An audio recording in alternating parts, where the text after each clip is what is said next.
So I'm delighted to be joined by my political charms, Angela Eagle of Labour, Jacob Rees-Mogg from the Tories. I thought I'd just start, since we've, as you've seen, provided this wonderful, patriotic breakfast. We ditched, you know, the croissants with their European Union connotations and, you know, we've got Union flag chocolates, an amazing pile of, which I'm not tucking into, I'm very deeply worried to say, a great pile of bacon sandwiches.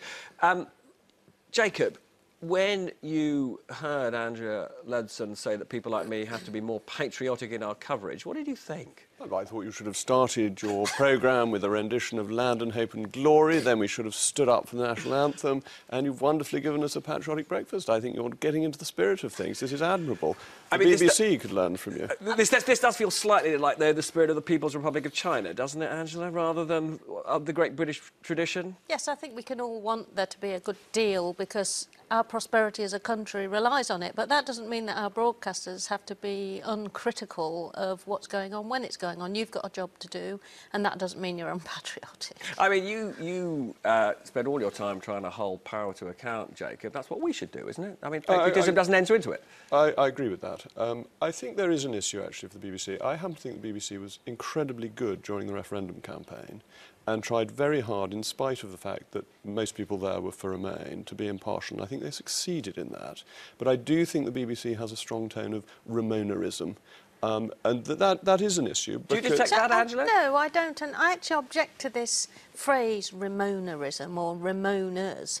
Just because there's been a referendum and there's a result which everybody accepts, it doesn't mean to say that you can't be critical or worried about it, or worried about what's been lost and fearful about the future. And I think that the Brexit vote has thrown a lot of things up in the air, and our future prosperity as a country, certainly the people I represent in Wallasey, their future prosperity, is now less certain than it was before. There's a lot that could go wrong, and expressing worries or views about that, expressing regret about a democratic decision, is part of a good democracy. Now, we'll come back to all of this a bit later, but I do want to ask you about this hacking of MPs' emails. How worried are you about that? Suggestions that, and we don't quite know who, but, you know, malevolent overseas forces may have got really quite confidential information about you and your constituents. It is extremely worrying, and we've all been locked out of our accounts remotely.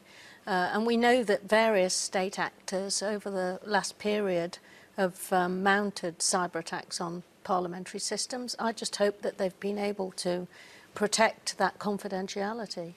Have you had any information yet, Jacob, from the authorities about what may have been compromised? No, I've had no specific information, but I agree with Angela. It is concerning. It would have been more concerning if it had been the Ministry of Defence that had been hacked.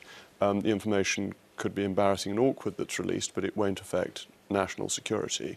But I think cyber security is going to be an increasing challenge for the government, particularly as the people who seem to be involved are state operators, and that this is an attack on the nation by another nation, and that's really tricky in terms of foreign affairs. We'll come back and chew over that and other things in just a few minutes. And really what I wanted to pick up with you, Jacob and Andrew, about was really, I think, two things that I was discussing with Priti Patel. One was this whole question of how long Theresa May has got as Prime Minister. What do you think, Angela? Well, look, I think that the big elephant in the room with Priti's interview over there was the fact that Theresa May went to the country asking for a huge mandate, expecting a landslide victory, 20% ahead in the polls, and came back with a drubbing. She's lost her majority, she's lost her authority, she may be in power for now, but she's being tolerated by the Conservative Party. She has actually weakened the country's chances of getting a good deal by her huge miscalculation over the election and calling the election when she said she wouldn't. Now, obviously, I'm going to pick up these points with Jacob in a minute, but I should point out, for those people who may not have noticed at home, that Labour did actually lose the election. You're not in power. That's true, and but we didn't win, but it was Theresa May who lost.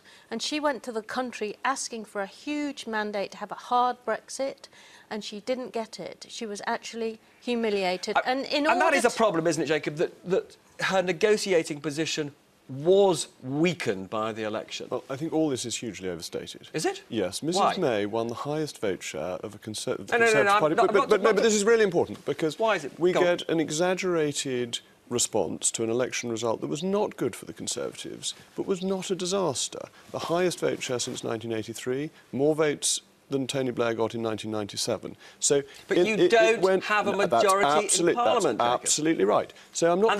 But hold on, that's the reality of power. Absolutely. I'm not beginning to pretend it was a good result or a success. I'm just trying to moderate the language, be a bit more reasonable about it. I did point out to Angela that they hadn't won.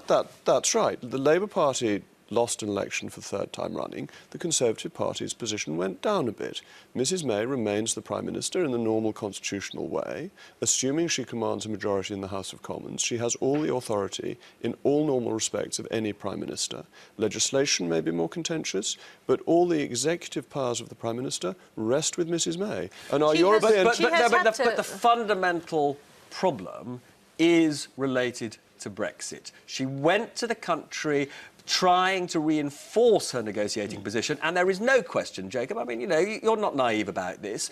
The mood and the composition of the House has changed, and backbenchers will be more of a problem for her on Brexit. I don't think that's right, actually, because the Article 50 bill has passed. And we have a lot to thank Gina Miller for, actually, because it is now in law that we leave the European Union by the end of March 2019. There is no majority in Parliament for repealing that law. If the laws proposed in the Queen's speech don't get through... But hang on a second. But can I ask you a question about this? I mean, obviously, you would argue that we are leaving the EU, but for many people in your party, the way that we leave the EU really matters. That's absolutely right. But what I'm saying... We actually, I think we need a much more consensual Brexit now. I don't think that... So you would agree with Justin Welby, would you, the idea of this commission? I think that's an interesting idea. What do you think? No, I don't agree with His Grace. I think that it's rather a naive view, actually, that politics works, that the party of government makes decisions. Well, look, and the party of government, as long as it commands a majority in the House of Commons, is then accountable to the electorate. We do not know what will happen with the Queen's speech next week, because Theresa May, before she went to the palace to reinstall herself as Prime Minister, said there was a deal with the DUP. That was a couple of weeks ago. It still hasn't been done. What do you think has gone wrong with that deal, The visit to the palace was a constitutional irrelevance. The Prime Minister does not, in our system, get reappointed after an election. The Prime Minister remains Prime Minister until she loses a vote of confidence in the House of Commons. Well, if the Queen's speech goes through, the Prime Minister remains Prime Minister. But on the issue of the DUP, how important do you think a deal, a confidence and supply deal, a pact with the DUP is to the survival of Theresa May and the government? It depends on time frame. I think a deal with the DUP potentially means this Parliament could last 5 years. I wouldn't necessarily put money on that, but I think a deal with DUP makes that possible. I think without a deal with the DUP, a 5-year time would be unlikely, but I still expect that there would be a reasonable time frame without a formal deal. And are you uncomfortable about the sums of money that the DUP appear to be asking for in terms of Northern Ireland investment as a condition? It looks like a bribe. If you want some good news from a Conservative point of view from the election result, it was that it was very positive for the Union. Very good results in Scotland for Labour, the Conservatives and the Liberal Democrats, with the pushing back of separatism there. But I think including Northern Ireland in ordinary UK politics is really important. A Northern Irish MP is just as valid an MP as one from Somerset, and I think we should remember that, and bringing Northern Ireland into the United Kingdom. We're almost up to the break. Could I ask Jacob just one very, very quick question? OK? We're useful to have a yes or no if possible, because we are almost out of time. I'll do my best. Do you think that Theresa May will be leading the Tory party at the time of the next election, whenever it is?